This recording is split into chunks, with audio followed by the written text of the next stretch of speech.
कराची किसका?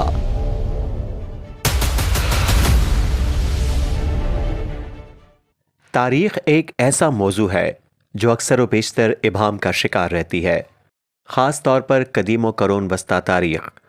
शहर कराची की भी तारीख अलग नहीं और काफ़ी इबाहम का शिकार है। तारीख दान और कौम परस्त रहनुमा इसकी तारीख के मुतालिक मुख्तलिफ राय रखते हैं और उन्होंने कराची की तारीख अपनी ही तर्ज से लिखी है। इस हवाले से डेविड हेनरी ट्रूडी लिखते हैं कि जिस स्याही से तारीख लिखी जाती है वो अक्सर व बेशतर तासुब से भरी होती है। तारीख दानों की जानिबदारी के हवाले से साबिक बरतानवी वज़ीर आज़म विंस्टन चर्चिल कहते हैं कि तारीख सिर्फ उस वक्त मेरे हक में होगी जब मैं खुद तारीख लिखूं। कराची की तारीख को लेकर बलोच और सिंधी दानिश्वर अलग अलग मौक़िफ़ रखते हैं। सिंधी मुहक्किकीन और कौम परस्तों के मुताबिक कराची ज़माने कदीम से सिंध का हिस्सा रहा है, जबकि बलोच दानिश्वर इसे तारीखी तौर पर बलोचिस्तान का हिस्सा समझते हैं और ये दावा करते हैं कि इस शहर को बलोचों ने आबाद किया है। सिंधी दानिश्वर ये तस्लीम करते हैं कि कराची आर्जी वक्त के लिए बलोचिस्तान का हिस्सा रहा है, लेकिन ये कब और कितने वक्त तक बलोचिस्तान का हिस्सा रहा है इस पर उनकी कोई एक राय नहीं है। एक सिंधी लिखारी गुलाम रसूल महर अपनी किताब तारीख सिंध में लिखते हैं कि कराची 1797 में रियासत कल्लात यानी मौजूदा बलूचिस्तान के ज़ेर इंतज़ाम आया। उनके मुताबिक उस दौर में सिंध में कलोड़ा ख़ानदान की हुकूमत थी, जबकि बलूचिस्तान में अहमद ज़ई ख़ानदान बरसर इक़्तिदार थे और ये दोनों रियासतें मुग़ल सल्तनत के मातहत थे।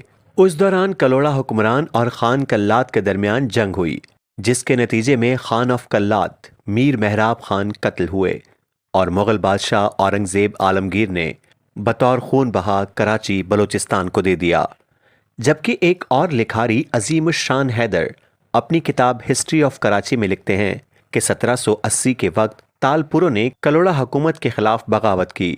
उस बगावत को कुचलने के लिए कलोड़ों ने बलूचिस्तान के हाकिम नूरी नसीर खान से मदद मांगी, जो उन्होंने फराहम की। तालपुरों के साथ जंग में मीर ज़र्क खान, जो नूरी नसीर खान के करीबी अजीज थे, उनकी मौत हुई, जिसके एवज 1781 में कलोड़ों ने नूरी नसीर खान को कराची बतौर खून बहा दे दिया। वो मजीद लिखते हैं कि 1783 में तालपुरों ने मुकम्मल तौर पर कलोड़ा हुकूमत का खात्मा कर दिया और 1795 में कराची पर हमला करके उसको फिर से सिंध का हिस्सा बना लिया। जबकि एक Bloch Likhari doctor N.A. Bloch के मुताबिक कराची शहर को कलमती बलोचों ने आबाद किया था। इस बात की तस्दीक एक सिंधी हिंदू ताजिर सेठ नोमल होत चंद, जिसे अंग्रेज हुक्मरानों ने बानिए कराची के लक़ब से नवाजा था, उन्होंने की है। सेठ नोमल अपनी किताब में लिखते हैं कि जब उनका ख़ानदान 1739 में करक बंदर नामी शहर से कराची तिजारत की गर्ज से आया तो ये 20 से 25 घरानों पर मुश्तमिल इलाका था, जिसकी मकामी आबादी बलोच थी। इस तरह की एक बात अंग्रेज़ लिखारी जॉन पॉटर ने भी की है कि कराची के असल बाशिंदे बलोच कबाइल पर मुश्तमिल थे। बलोच रहनुमाओं का ये भी दावा है कि कराची का कदीम नाम माही कोलाची था। माही कोलाची एक बलोच खातून थी। उनके मुताबिक इस खातून का बुनियादी ताल्लुक कोलांच से था, जिसकी वजह से उन्हें माही कोलांची कहा जाता था। शाह अब्दुल लतीफ़ भिटाई के मुताबिक इस खातून की मकबूलियत की वजह उनकी बहादुरी थी। उनके अफसाने के मुताबिक मगरमच्छ खातून के 4 बेटों को खा गया और उस औरत ने अपने एक अपाहिज बेटे मोरीरों की मदद से मगरमच्छ को मार मार कर अपने बेटों की लाशें मगरमच्छ के पेट से निकाली थीं।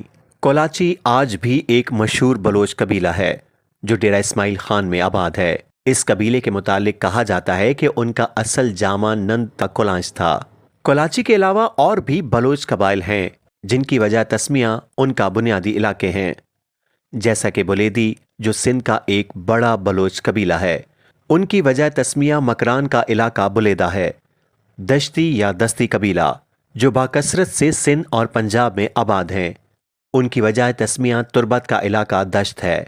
इसी तरह गशकोरी कबाइल की वजह तस्मिया ज़िला आवारान गशकोर बताया जाता है, जबकि सासोल, मग्स और लाशार के इलाके अभी तक मगरबी बलूचिस्तान में वाक़ हैं और तीनों कबाइल की वजह तस्मिया उनके बुनियादी इलाके हैं। इसके अलावा कराची के इलाके मलीर में कायम कदीम कब्रिस्तान, जिसे बलोच मकबरा कहते हैं, اس بات کی طرف نشاندہی کرتا ہے کہ اس شہر کی آبادی بلوچ ہی ہوں گے۔ گبول جو کہ ایک معروف بلوچ قبیلہ ہے، اس قبیلے کے سردار کا یہ دعویٰ ہے کہ تقسیم ہند سے قبل کراچی کی اکثر جائیدادیں گبول قبیلے کی تھیں۔ موجودہ کراچی ایئرپورٹ بھی ان کی ذاتی زمین پر بنا ہوا ہے۔ کراچی کا مقدر اس وقت بدلا جب انگریزوں نے 1849 میں اس پر قبضہ کیا اور اسے ایک تجارتی شہر بنایا اور بہت سے ہندوؤں اور پارسیوں کو یہاں آباد کیا۔ چارلس نیپیر نے کراچی سے متعلق یہ رائے دی تھی کہ یہ مشرق کا عظیم الشان شہر ہوگا۔ پارٹیشن کے بعد اس شہر کی آبادی میں جوگ در جوگ اضافہ ہوا، جس کی وجہ یہ تھی کہ یہ نئی ریاست پاکستان کا دارالحکومت بنا اور شمالی ہندوستان سے لاکھوں افراد نے یہاں ہجرت کی، جس سے شہر کے ڈیموگرافکس تبدیل ہو گئے۔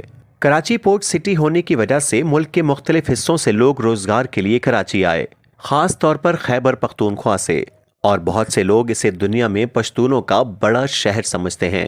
اردو اور پشتو بولنے والوں کی آمد کے بعد کراچی شہر کے مقامی ہونے کے دعوے دار بلوچ اور سندھی آج یہاں اقلیت میں تبدیل ہو گئے ہیں، لیکن اقلیت تبدیل ہونے کے باوجود کراچی آج بھی بلوچوں کا سب سے بڑا شہر ہے اور کہا جاتا ہے کہ یہاں 25 سے 30 لاکھ بلوچ آباد ہیں۔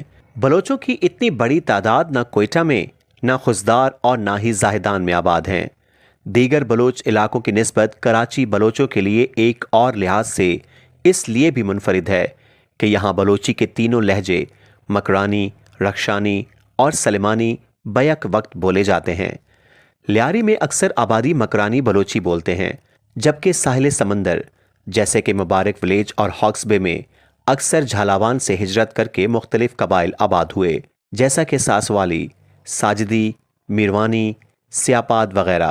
رخشانی بلوچی بولتے ہیں اور گبول قبیلہ سلمانی بلوچی میں بات کرتے ہیں۔